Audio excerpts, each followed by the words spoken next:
Welcome to Season 3 of ClockTower, a D&D 5e experience. ClockTower is a D&D 5e campaign turned audio drama, played with a custom class and some house rules that we as a group collectively enjoy. Our show is inspired by weird fiction, dark fantasy, and even horror, which means our show might be inappropriate and could be triggering to some. If that isn't something you enjoy, please listen at your own discretion. Our show will be here when you're ready. Before we begin this episode, we have an announcement to make. K-Ball has stepped away from the show. We wish her the best in all of her future endeavors and thank her for all the work she did on the show. With that said, welcome to the ClockTower.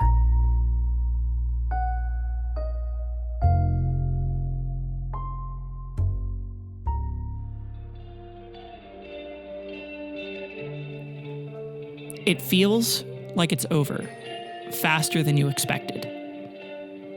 As Grin and Barrett glance around at a town that both of them now have spent much too long of a time in, and in a strange way, hardly any time at all. It just happens so quickly. You're all wrapping up your various different tasks, shopping, getting whatever you can, and hoping that some things show back up at the clock tower, and other things you're planning to bring with you on this path back to Haven with Lucy. One of you drops the clock tower coin into Lucy's mirror as she's holding it, and without ever looking at the coin that you guys drop into it, you see her and everybody who's touching her disappears with her. In a moment, the five of you are in the clock tower, but you're not on the couch, which is possibly one of the weirdest feelings all of you have ever experienced. Awakening or opening your eyes and suddenly being in a different place would be jarring in and of itself, but awakening someplace so familiar in a different place than you have shown up literally every single time you've been here in your entire existence almost makes your stomach drop like you're on a roller coaster for a second. And then looking around, the oddities continue, because this clock tower is very wrong. The bookshelves have been moved. They are all lining various different walls and are filled with small statues of colorful characters, small boxes, necklaces, trinkets, all kinds of other things. And where the loft is of this, where the upper story of the bookcase normally would be, like when Sam and Yeager's tower didn't have Barrett's extra levels, there is a big bed, which must have been built in place here somehow, or something like that. And it's covered in very comfortable blankets and a ton of pillows and more stuffed animals than you've ever seen in one place. As well as there are ribbons and banners and things hanging. It's the most eclectic assortment of items that you've ever seen, all arranged in a way that while this place is cluttered, it seems like each item has its own place and is cared for. And you see, as soon as Lucy gets here, she slots the mirror back into her holster and drops the duffel bag off of her shoulder and unzips it, and then opens it up and starts grabbing a couple items from the duffel bag and goes over to a few different shelves and starts placing them and moving a few other things around the clock tower, and you realize that you're not in your clock tower.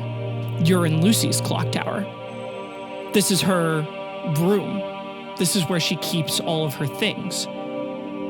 And apparently, every time she goes to a world, she's been taking a little souvenir for herself and adding it to her pretty extensive collection. Now, granted, the floor is clean and well swept. It doesn't look like she's a slob by any means, but she just has a lot of stuff. As she looks over her shoulder at all of you and says, "Oh, one second, I just gotta put some things here and then grab a few other things off the shelf. And then we'll get going. This is quite the museum you have here.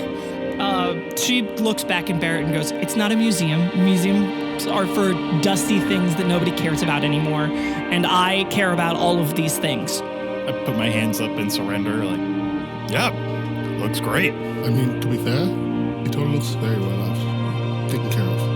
I like it. Of course you do. Oh, hey, Grin.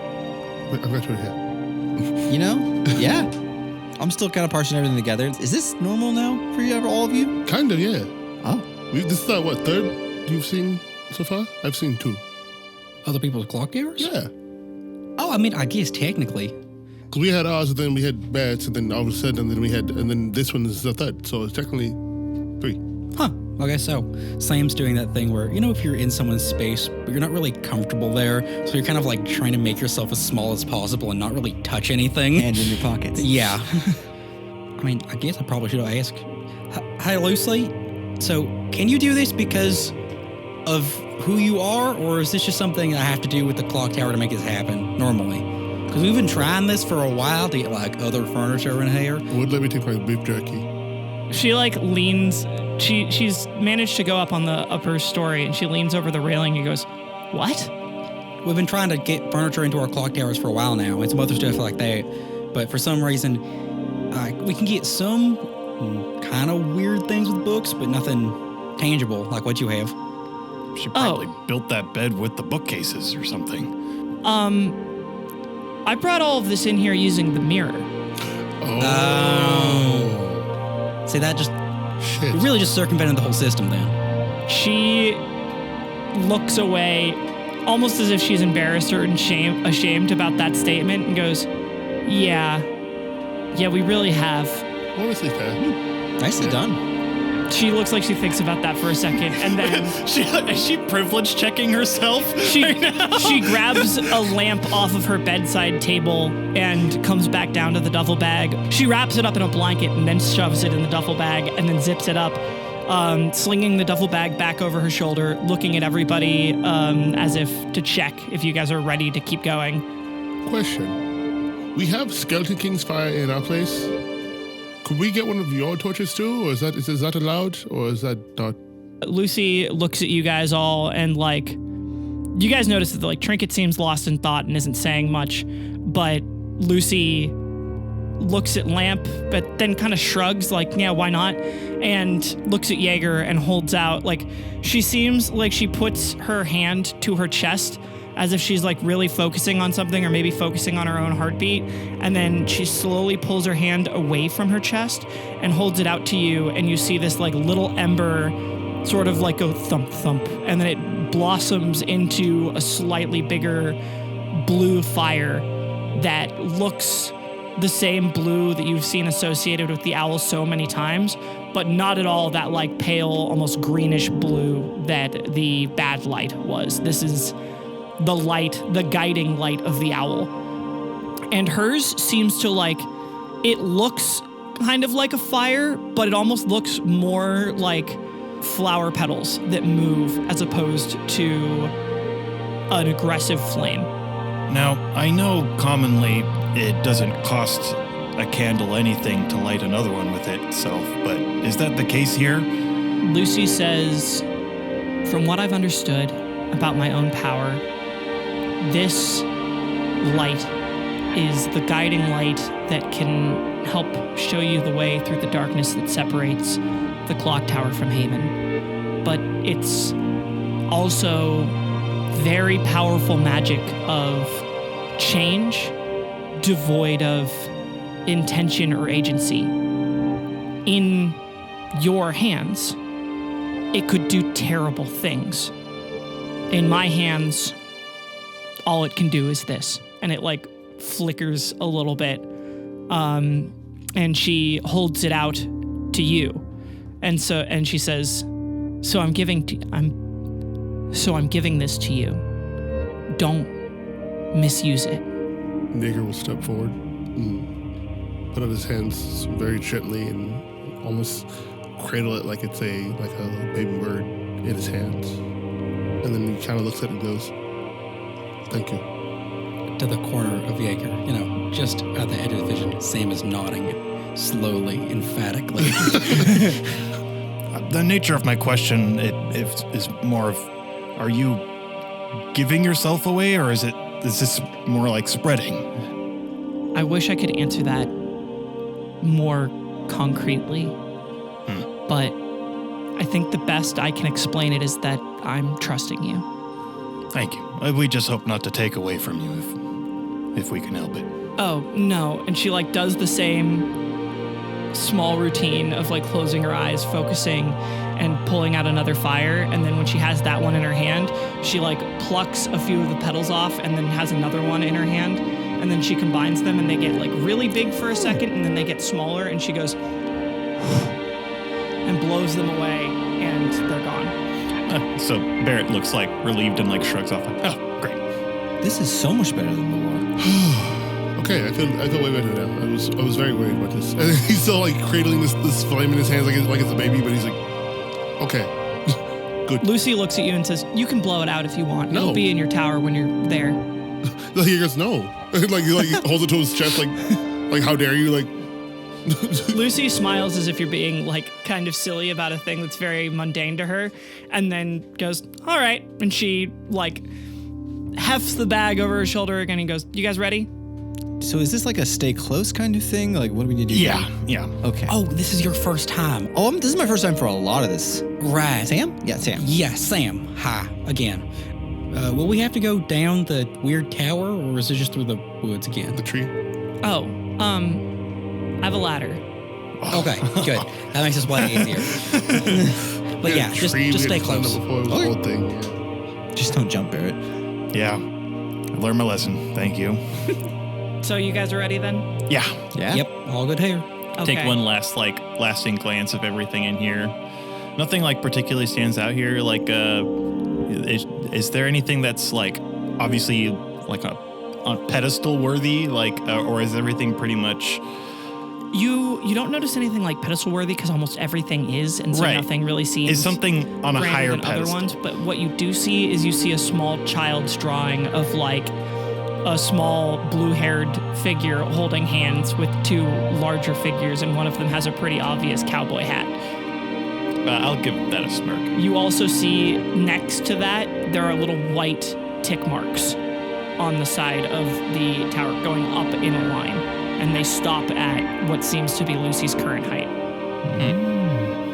Yeah, I'd say we're ready. Yep. Yeah. As we walk by, Sam should kind of nothing malicious, but just trail two fingers along the side of the hourglass as we pass it. Just I don't know, feeling the energy of another person's clock tower. The hourglass feels exactly the same in a way that actually makes you pause and look at it, and you're that is my hourglass. Right. Seems to squint, but also it's almost like a weight has been lifted off of them. They were very, very much in, again, someone else's home, very unfamiliar territory, which is the presence of, it's almost like if you were, again, at a party and suddenly your mom was there, your parent was there, you're oh, it's good, we're chill. When we approach the door, is it the same wardrobe or something different? So the wardrobe has been moved out of the way. There is a string of work lights that seem like they have Lucy's light in them that light up that little attic room. And you guys see there's a winch system set up over the attic door, which has been pushed all of the way back. And there's a little pool ladder that goes over the side and doesn't go where that normal ladder would be. It's a completely separate area. And she hooks her duffel bag onto this winch that has a hanging little light, that work light that goes down with whatever you're putting down. And she stands there and presses a button, and you guys hear the as the thing goes down slowly. She looks at you guys while she's holding the button, and it's just I mean, sometimes I bring things that are heavier or fragile, and if I just drop my duffel bag down there, one, the darkness will take it, and two, this just gets it down there safer. This is brilliant. You don't need to justify anything. We need one of these. Grin is investigating the winch very closely. Okay. with excitement. Jaeger's holding the flame as if he's like, it's like he's like bobbing it, like he's like playing with the bird. Do Sam and Grin bump into each other as they both go to investigate the witch? Yeah, I think so. And think we're investigating different things though. Probably. Right. Grin will absolutely though. The moment he sees something, casually say things the same like, "Oh wait, is there a nut there?" What nut? I was looking at the spellcraft. Oh, there are spells, aren't there? I mean, I was wondering how they got cars down below. Because, They have cars? The dimensions of a portal being, they basically holds up their hands to represent the hand mirror. Well, I suppose if you just kind of manipulate in a quantum space, maybe. Lucy hears you guys talking about this and just looks over and says, "No, the cars we brought all at once, and we had to, we just all held onto each other and held onto the car, and we were lucky enough that the car came with us. Apparently the mirror is more generous than the clock tower is." But then how'd you get it down? No, we mirrored to Haven. Oh, you could do that? Wow. Yeah, well, I had some things I had to grab, so we came here first.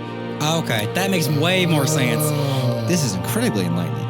And you guys didn't need a car or anything, you just needed him.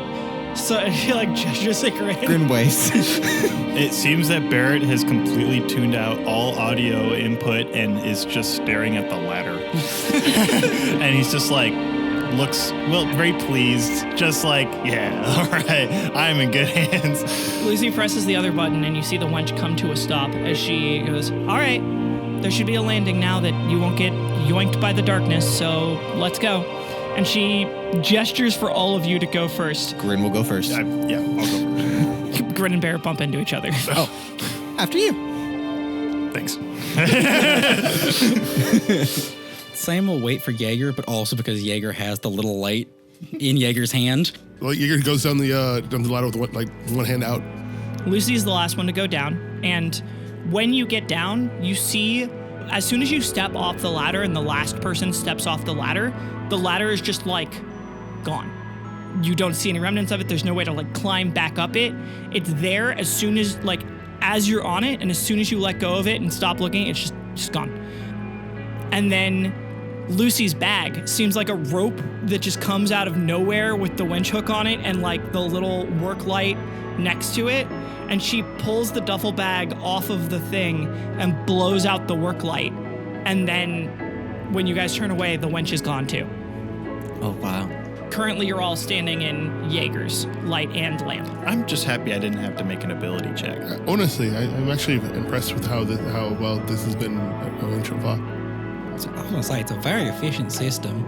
You guys had a lot harder time, didn't you? We did, yeah. Yeah, we You kind of... almost fell, it was the whole thing. Right, we were climbing down a broken tree. Oh. 3 people almost fell. I caught one person in midair. It was crazy. Yeah. Anyone indeed. I look to Lucy. I'm I can carry that if you want to just lead the way. That's all right. I'll hold on to it. And she puts her hand to her chest again and summons another light. And now you guys have 3 different lights, Jaeger's, lamps, and Lucy's, as she leads you towards Haven. Much shorter walk. Hers is as close as you can get before the trees just start becoming normal trees. And then she walks you guys all the way out, and it's it looks like the end of a day. The sun is definitely setting, and weirdly, there's nobody playing guitar, nobody hanging out at the campfire. No one's really there. And overhead, you guys see a flash as another one of those shooting stars streaks overhead and then lands in the far distance. You hear some noise again, but you can't see where it goes. The exact same as the ones you saw previously. And then Lucy looks up, seems to make a face, and then starts walking towards the town. Sam says to Grin that as again laser focused, doing the math as he tracks as they track it over. That's what happens when someone has a paradox. Their tower broke. Oh. And they end up somewhere else. We don't know where. Does that happen a lot? Apparently more often. I don't see Alice anywhere, Lucy. Where is everybody? Lucy looks back and goes, usually we like to have people here in case new people show up, but I don't know. Maybe there's some sort of event happening. People could be meeting. I don't know. Let's go find out. And Lucy, like, picks up her pace a little bit because she's, like, trying to be the responsible adult that does not make the people who she's leading worried, which you can, like, really read, Barrett, but she's also, like, clearly worried about this. She's like, it could be nothing. Yeah, it could be Like- nothing. Well, fast-paced walk with her. When you guys reach the edge of town, there's like a lot of empty street. Most of the shops look closed, and Lucy seems to be picking up her pace a little bit more. And then as Lucy goes off and like, is everybody kind of following Lucy? Yeah, absolutely. Yeah. Barrett, you realize that like Trinket is not picking up the pace and following them as like the rest of the group kind of runs ahead, and she holds her hand out to you and gives you 2 ClockTower coins, just like pretty quickly palming them to you, and she's still holding Lamp from the time through the forest. And then it looks like she might be ready to say a thing and like gives you a look and then just turns without saying whatever she was going to say and starts walking off. Well, but as he palms the 2 coins in his hands and looks down at them and kind of mixes them together and looks back up and already sees a walking off. Yeah, she's like far off, and you're not sure where she's going, but you have a few ideas. Good luck. As he puts the coins in his pocket and looks back and tries to keep up pace again. Okay, you hustle a little bit more to catch up to everybody. And when you get to the center of town where the statue is, you see all of Haven is crowded around this fucking statue right now. Summer is standing on the plinth of the statue so that he's elevated above everybody else. And then next to him is Reyes and not Notes, but like full cape and crown Skeleton King. And then as you guys are like joining this crowd, you see another shooting star go overhead, and there's just a huge murmur throughout the entire crowd. And Summer starts being like, everybody calm down. As you guys see Lucy not pausing, fucking beelining through this crowd, like, excuse me, move, excuse me, making her way up to the front of the crowd.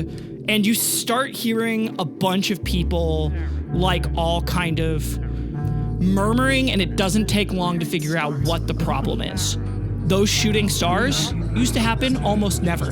And then they started happening maybe once or twice a week. Then they started happening once or twice a day. Now they're happening once or twice every hour to 30 minutes. It's bad. Yeah, Jaeger is sticking with Lucy, and he's like, look out, excuse me, passing through. Are the rest of you absolutely. you guys are just, straight to the front, huh? We're using this for our advantage. Right next to Okay, Barrett. as you guys get to the front, Summer goes, everybody calm down. You hear somebody else say, like, what are we gonna do? As someone else, like another person goes, what does this mean for Haven? What does this mean for As Haven? you hear all voices just start shouting all of these things of, it's not safe to go to the ClockTower anymore. As everybody just seems to have all of these fears, and they're just pouring out on Summer like a fucking tsunami. And then you hear somebody go, and why is he here? As like a bunch of people murmur in agreement, like, yeah, he shouldn't be here. And somebody else goes, kill him. And you see another person climbs up on the plinth, and it's Rose. And Rose steps in front of Reyes. And then another person climbs up on the plinth, and you see Homer, who, Barrett, you recognize, who puts a hand on Rose's shoulder and stands next to Rose, seemingly in defense of Reyes as well. You guys can tell Summer's sweating a little bit. He like pushes his hat back, and then he sees Lucy, and he like gestures for Lucy to get up here. And Lucy gets up there, sets the duffel bag behind her, and like looks out at the sea of angry townsfolk as you guys are right in the front of this like little mob that has formed. As Summer holds his hand up and goes, "If you would all quiet down for a second, I'll happily explain. We know there's a problem. We're already working to handle it." As everybody kind of like looks around, and there's a low murmur to eventually the soft wave going out of silence as everybody waits for whatever Summer is going to say. As Summer looks at Lucy and gives her a look, and she's like trying to get up to speed without him being able to tell her anything, and he says, "It appears that having failed the Harvest Wars, the Owl has changed up its strategy. We know this from a few new people who've come to Haven in the last couple of days, and from our friend, the Skeleton King." And there's a murmur of like, "Oh, the Skeleton King? What was the Skeleton King now?" As he says, "Apparently, the blue light is out there more than ever. It's being given to rogue ClockTower agents who want nothing more than to see the tower and anyone who serves it to meet a permanent end. But that's not all. With ClockTower agents more desperate than ever, with this blue light, the Owl seems to have worked out some way of causing more paradoxes on purpose. The Owl isn't just going for the ClockTower anymore. It's not trying to create another big monster to end everything in one go. The Owl is trying to burn down the ClockTower from its roots, and it's starting with us." And everybody just starts to explode in fear and worry. You hear people shouting, "Well, what are we gonna do about this?" As another person says, "I'm never going back to my ClockTower again. It can't get us here. We're safe here, right?" And then like a bunch of people yell in agreement, like, "We're safe here, right?" And Summer looks down very like, he goes, "We're all fine, but something has to be done." And everybody starts shouting over everybody, like, "What are we gonna do? What's happening? What's gonna go? What can we do?" Jaeger finally steps out to the front of the crowd. He turns around and looks at everybody else and goes, "Quiet!" Everybody, like, looks at Jaeger. A few ClockTower agents look at you with, like, a stern face, like, "Who are you to tell us to be quiet?" And then everybody kind of, like, takes a cautious, some in the, like, ready-to-throw-hands way, others in the respectful way, and others in the just panicked, scared animals of a crowd way. But the mob parts and leaves you guys standing in front of the cast up on the plinth. "Who the fuck do you think we are? All of us. You, me, you," and he points at a random person in the crowd. "You," points over at the guy who runs the museum. "We aren't just a bunch of civilians, untrained, unready to fight for what we believe in. We are agents, all of us, no matter what anyone says. Yes, we live here in Haven. We believe in peace and having what we need to survive. However, we're not weak. We can fight back. There's never a time when we couldn't. Why are you all acting as if you are helpless?" There's a murmur in the crowd, and then you hear one voice say, "Who do you think you are to talk to all of us that way?" And then, like, that voice seems to have a lot of people start backing him up, and the crowd seems to be turning very angry, very fast. And then you hear one voice call from the back and step forward as the voice says, "They stopped the Harvest Wars!" And you guys turn to see the whole crowd part, and Laster is striding forward to stand in front of you the way that Rose and Homer stood in front of Reyes, as he says, "This group of ClockTower agents right here, I was in the General's office when they came to end the war, and they did. I don't care what you think of me or what you think of yourselves, but they earn the right to speak here." In between, I imagine, while this is happening, another shooting star has gone over, right? Yeah. Between the 3 shooting stars I've seen, can I do or make a check to kind of actually quantify how much time it's been in between? It's so hard to determine because you know time in Haven is weird. Right. Those stars might be a couple minutes apart in your time, But in the material plane, who knows how long it's taking the owl to get ClockTower agents to paradox themselves. But in my frame of reference, in Haven time, can I kind of like do some quick math to tell how long that's been? Just like... Probably 15 minutes. 15 minutes. Sam will cast prestidigitation on themselves to amplify their voice, because they are small. I'll say, listen, it's been, what, 15 minutes? No, sorry, 15 minutes and 34 seconds. Shooting star goes over. Exactly. Since this has happened again, and it's accelerating. We are already working on a problem. Us yelling and dividing ourselves, exactly what the owl wants. You hear Lucy speak up and say, Sam's right. It is what the owl wants. And everybody looks up at Lucy. Not a single angry face is looking up at Lucy.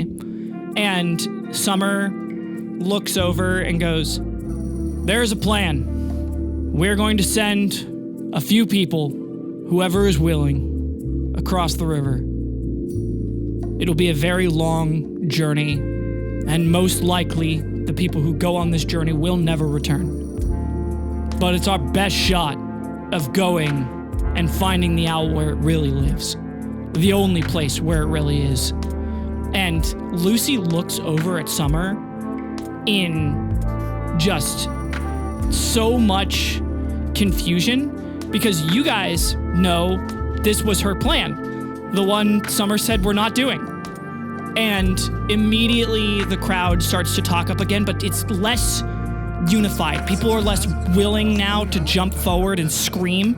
And one person goes who's going to go? You see a couple hands in the crowd go up, and Summer shakes his head and says, we already have an idea of some people who might be better equipped than most to go. Jaeger steps forward with the flames still in his hand. And he just kind of goes, Summer, you know I'm going to go anyway. I was talking about you, buddy. I thought so. And then everybody kind of looks at your little group again with a different eye. And then you hear up on the plinth, Reyes say, I'm going. I'm disposable. Most of you want me dead anyway. If anybody has a right to go and stop the owl from doing terrible things, if the owl needs to die, then send a Reaper. Sam looks up at Reyes, and with a very strong conviction, and nods. Reyes nods back at you, and you see in one of their hands is their scythe. They're in their full kit now, and his other hand, he has your book. Sam turns back to the crowd, again with prestidigitation, so they can be amplified. For those of you who raised your hands, please, there are still things you can do. Listen, you don't really know me, I'm not the main organizer of y'all, but if I have any request, take that energy, and if you're willing to take that risk, that ultimate risk, we need people to stopgap this problem. You don't have to, I will never force you, but if you're willing to try and put everything against this owl, we need some people to go back and try and stop these rogue agents. Lucy steps forward and says, I'm going back out there. I'm going to try and get as many people to Haven as I can, and I need everyone here to be ready for when they come down here. And then you hear another voice, one that is very familiar to you, but you haven't heard speak yet, say, everything everyone else has said is true. If anyone has a shot at stopping the owl, it's probably these guys. You don't know them from any of you, but I've talked to them a lot. And the ClockTower, as weird as it seems, has broken rules for them. Who else can say the same? And you see everybody looking out amongst each other in the crowd. If that wasn't enough, this guy requested them to go personally. You want to say this part or should I? As Reyes looks at him and says, they'll believe it if you say it. And then Skeleton King goes, if he goes too far, they'll kill him. And he looks at you guys, and that nod that you gave him, Sam, he gives back to you. Sam has a sad look on his expression, kind of nods, and then also turns to look at Jaeger. Summer says, "This isn't the way I would have liked this all to go down, but you all deserve to know. And I wasn't really able to talk to all of them before, since they've been gone for a week. But they're here now, and we have a plan. We're going to talk about it in our office. And everyone else, we need you to get Haven ready for everyone who needs to seek refuge here. And like they said, if you can go back out there, if you can take a light to someone who needs to come down to Haven, you go take it. Everybody out here who can be that guiding force back to Haven, we all need each other now more than we ever have." A lot of you might not be soldiers anymore, but you're still people. You're still a community.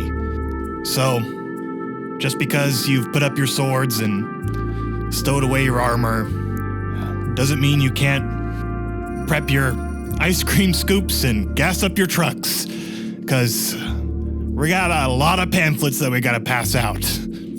Grin's gonna step forward and gesture back towards everyone. You are all agents, just like Jaeger said. So be the agents who can make the choice to help. You decide. I just learned about all of this. This doesn't follow any rules. Neither should you. Make the rules you need to keep everyone safe. We are agents. This is our choice. That's why we're here. I'm ready. Are you? You hear the crowd just murmur in, like, determined agreement. As you see a shorter ClockTower agent who's very stout walk forward and say, "If anybody could give me hands, me and Bubbles are going to start setting up tents in the vineyard. Anybody who needs a place to stay, a warm bed and a blanket, we'll have it ready for them." And you see like a bunch of people start going over to him as Summer says, "All right, everybody, start getting ready. Help Strom, help each other. Haven has been through some things before. We'll be here to go through things again. And all of you," and he gestures to like everybody on the plinth and everybody in front of it and goes, "Come to my office now." As we start walking, Grin's gonna whisper to Barrett, "Really wanted me to come back for a good adventure, huh?" I just need somebody to do the talking. I think you did a good job. I give him a pat on the back.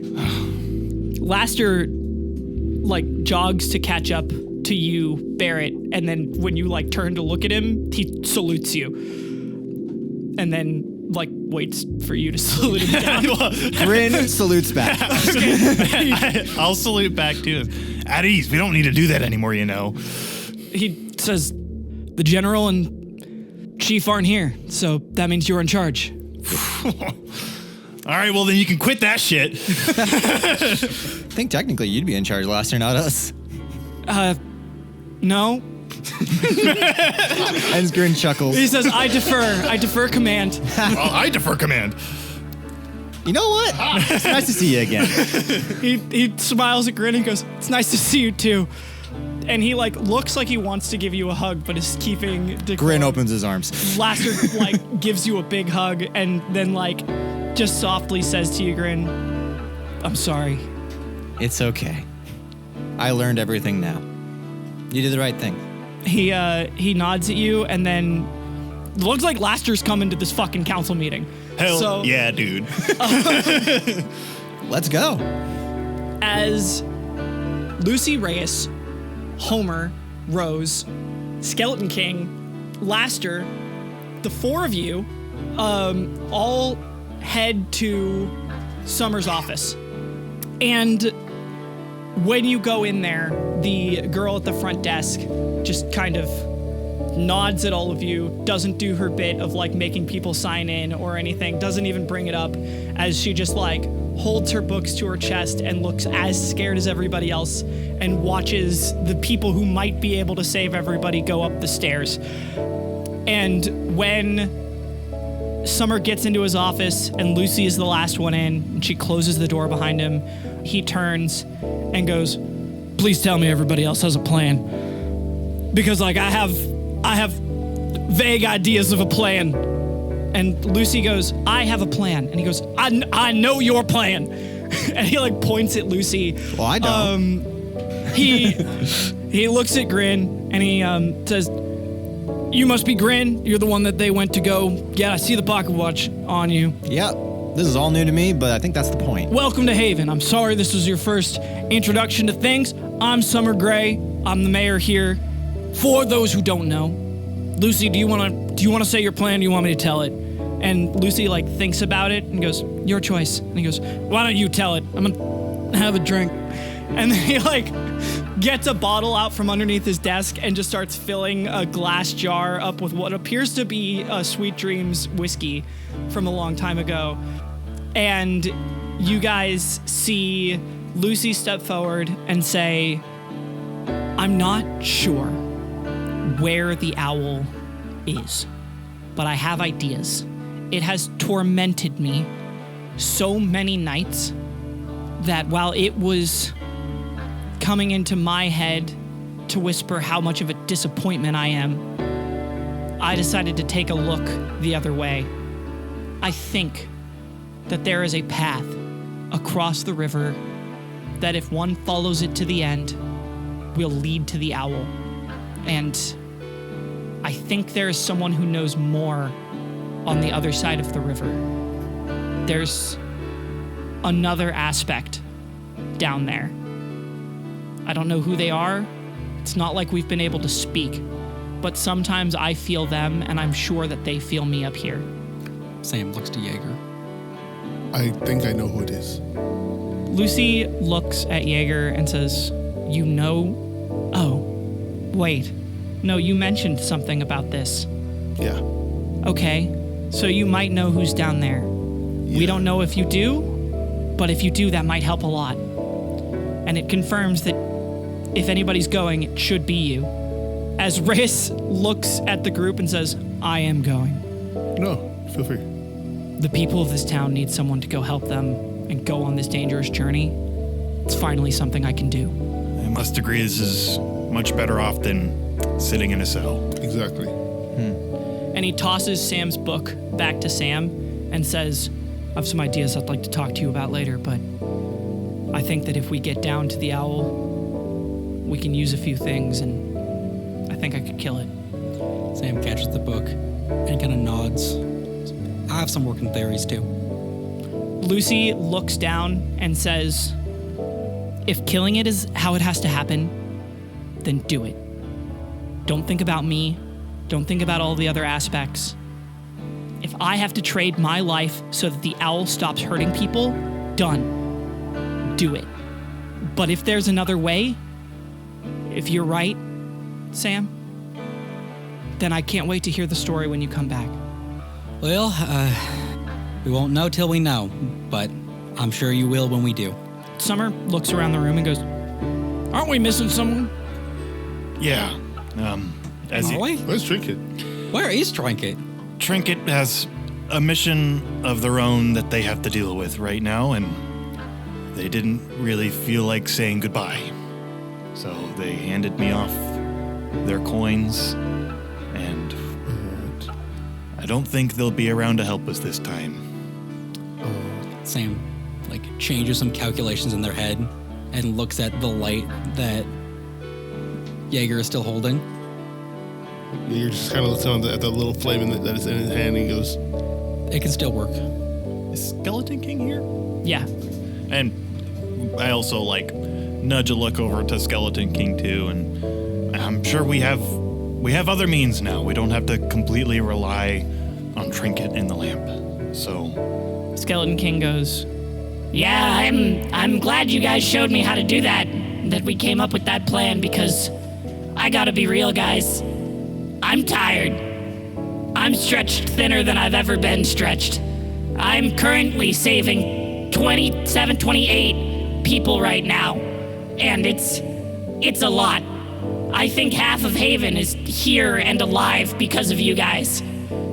Thank you for that, but we gotta figure out how to solve this, because I can't keep doing this forever. it's going crazy. And it's increasing. It is It is increasing. The speed Okay. is going up very fast. So how do we get across the river? Lucy looks at all of you and says, I can handle that. Okay, what else do we need? 2 coins. One gets you across the river. The other coin gets me back. I can't go with you. I want to. No, it's fair. I have to stay here and I have to go try and save as many people as I can. Well, I guess Trinket is going to help on this mission after all, as he pulls out the coins out of his pocket. Summer Summer like takes his drink and sets his glass down on the table and says, "You can have one of mine. For the sake of all of Haven, I only got the one left, but it's yours." I don't know. It might be safer if we, since our main adversary right here is the owl, maybe we should all have one of these in our pockets Just at in all case. times. Lucy nods and says, "As fucked up as that is, that's a very good plan." I was gonna say, As might he be like, something new. as he kind of like painfully shrugs his shoulders, and I think it's Smart. safest way to at least, because if we're away, then we're gonna leave Haven wide open for anything, and I don't really know exactly how the laws of physics works here. So To be fair, Barrett, like I said outside, they're all agents. They can handle themselves. They Right. understand now. As everybody starts to like churn through some of the plans, as Summer and Lucy, after like a long time of talking, it's determined that you guys have no idea what you'll find on the other side of this. Jaeger has some ideas of maybe, but that was your one experience and it can't really be relied upon that it was even the same place. So they start taking into consideration that you guys are going to need some supplies in case you can't have any. Sam can't reach in their pockets, so it's very hard to like figure out how you're going to carry things or what you're going to need. At some point, Laster suggests that he could sew Sam's pockets closed for them so that Sam doesn't forget and doesn't end up reaching into their pockets at any time and like being gone from the rest of the team, as well as other people start mentioning that like you guys don't know if your pocket watches will work on the other side of the river. You're going in blind and you have no idea what's going to happen. What you do know is that Laster has volunteered to go on the mission with you guys if you want him to. Reyes says he is going, not optional, he's going. It's obviously the 4 of you going on the mission. Summer can't go. Summer has to stay here. Lucy can't go. Lucy has to stay here. Rose does not want to leave Hazel, but is apparently one of the only people who has at length talked to Reyes and knows everything that's going on because she watched the prison for long enough that she thought that he shouldn't be there.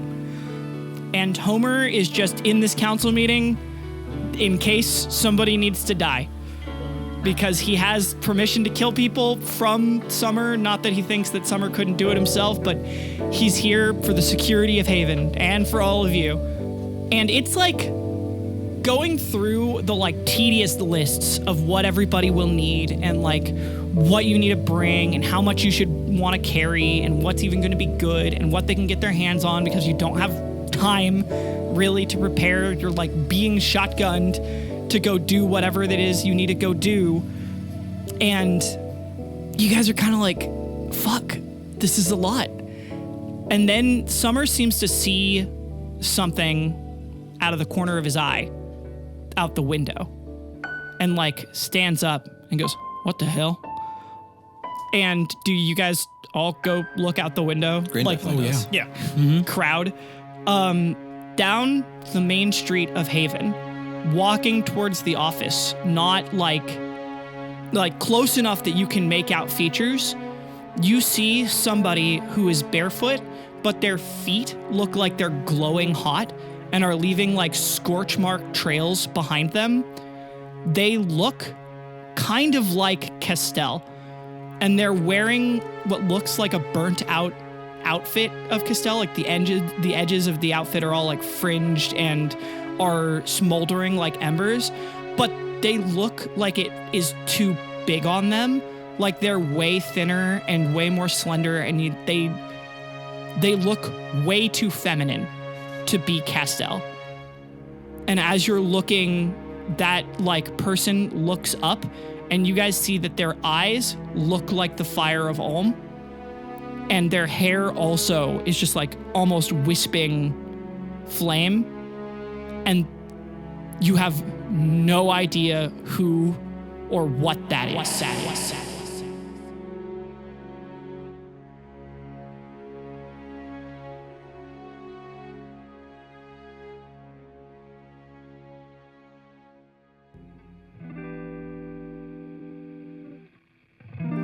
Hey, it's me, Ellie again. If you skipped past the beginning of the episode and missed it, I'll say it once more here. K-Ball has stepped away from the show.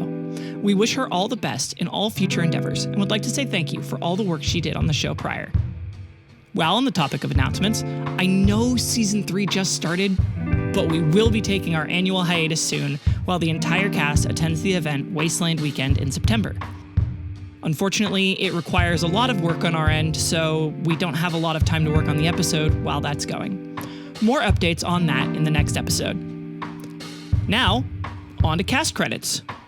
Grin was played in this episode and the last episode by Andrew Ender Smith. I forgot to credit him. My bad. But all credit where credit is due. Barrett was played by Bink.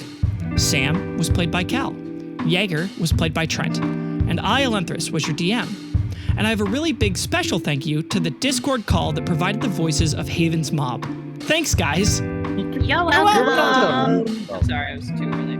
The editing of the show is done by Cal and myself. Thank you, Cal, for all the hard work you do to keep the show going. The show is funded by our patrons on Patreon. Thank you for all your constant and continued support. If you would like to donate to help the show keep going, please head over to our Patreon and become a patron today. If you would like to join the ClockTower community, you can go to our Discord server, where fans and the cast alike are able to chat. If you want to learn more about the art behind ClockTower, you can head over to our Art and Animation YouTube channel. The ClockTower test on our website was programmed by Mike LeMay. Most of the music for the show is done by Who's Music. Contact them if you're interested in commissions. Additional music and FX provided by Andrew Smith and Cal. All the links to our collaborators, their website, as well as our own, can be found in the episode description or on our website, clocktoweragent.com. And thank you again for listening. ClockTower, Season 3, Episode 8 will be out for all of our early episode patrons on August 21st, and will release publicly on August 28th. Till then, time's ticking. See you in the ClockTower.